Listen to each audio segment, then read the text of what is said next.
मित्रों, जय श्री कृष्णा। इस एपिसोड में हम आपको कहानी सुनाएंगे जब सत्यभामा को हुआ रूप का घमंड। श्री कृष्ण भगवान द्वारका में रानी सत्यभामा के साथ सिंहासन पर विराजमान थे। निकट ही गरुण और सुदर्शन चक्र भी बैठे हुए थे। तीनों के चेहरे पर दिव्य तेज झलक रहा था। बातों ही बातों में रानी सत्यभामा ने श्री कृष्ण से पूछा, हे प्रभु, आपने त्रेता युग में राम के रूप में अवतार लिया था। सीता आपकी पत्नी थी, क्या वे मुझसे भी ज्यादा सुंदर थीं? द्वारकाधीश समझ गए कि सत्यभामा को अपने रूप का अभिमान हो गया है। तभी गरुण ने कहा कि भगवान, क्या दुनिया में मुझसे भी ज्यादा तेज गति से कोई उड़ सकता है? इधर सुदर्शन चक्र से भी रहा ना गया और वे भी कह उठे कि हे भगवान, मैंने बड़े बड़े युद्धों में आपको विजयश्री दिलवाई है, क्या संसार में मुझसे भी शक्तिशाली कोई है? भगवान मन ही मन मुस्कुरा रहे थे।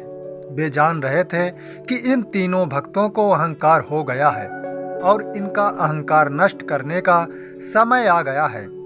ऐसा सोचकर उन्होंने गरुण से कहा, हे गरुण, तुम हनुमान के पास जाओ और कहना कि भगवान राम माता सीता के साथ उनकी प्रतीक्षा कर रहे हैं।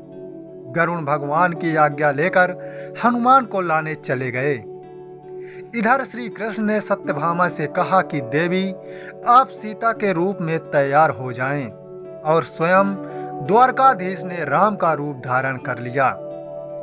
मधुसूदन ने सुदर्शन चक्र को आज्ञा देते हुए कहा कि तुम महल के प्रवेश द्वार पर पहरा दो और ध्यान रहे कि मेरी आज्ञा के बिना महल में कोई प्रवेश ना करे।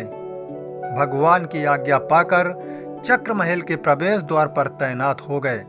गरुण ने हनुमान के पास पहुंचकर कहा कि हे वानर श्रेष्ठ, भगवान राम माता सीता के साथ द्वारका में आपसे मिलने के लिए प्रतीक्षा कर रहे हैं। आप मेरे साथ चलें, मैं आपको अपनी पीठ पर बैठाकर शीघ्र ही वहां ले जाऊंगा।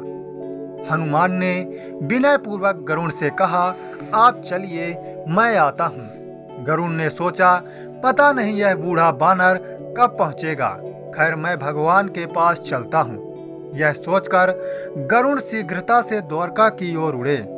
पर यह क्या, महल पहुंचकर गरुड़ देखते हैं कि हनुमान तो उनसे पहले ही महल में प्रभु के सामने बैठे हैं।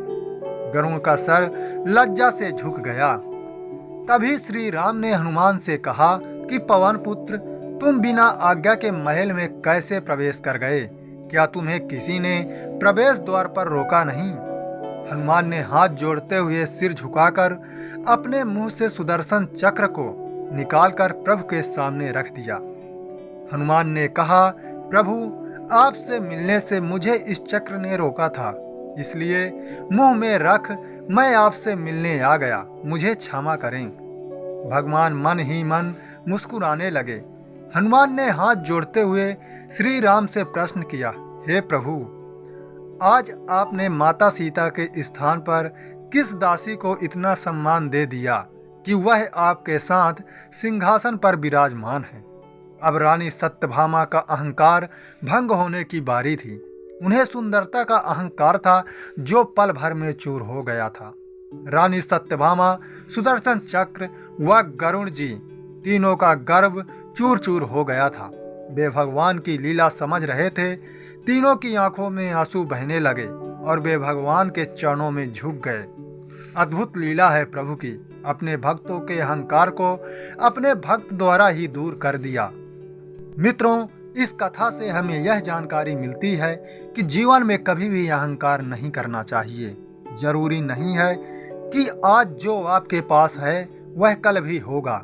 अपने अंदर जरा सा भी अहंकार आने लगे तो स्वयं ठाकुर जी दूर हो जाते हैं। प्रभु श्री कृष्ण को निस्वार्थ भक्तों की जरूरत है।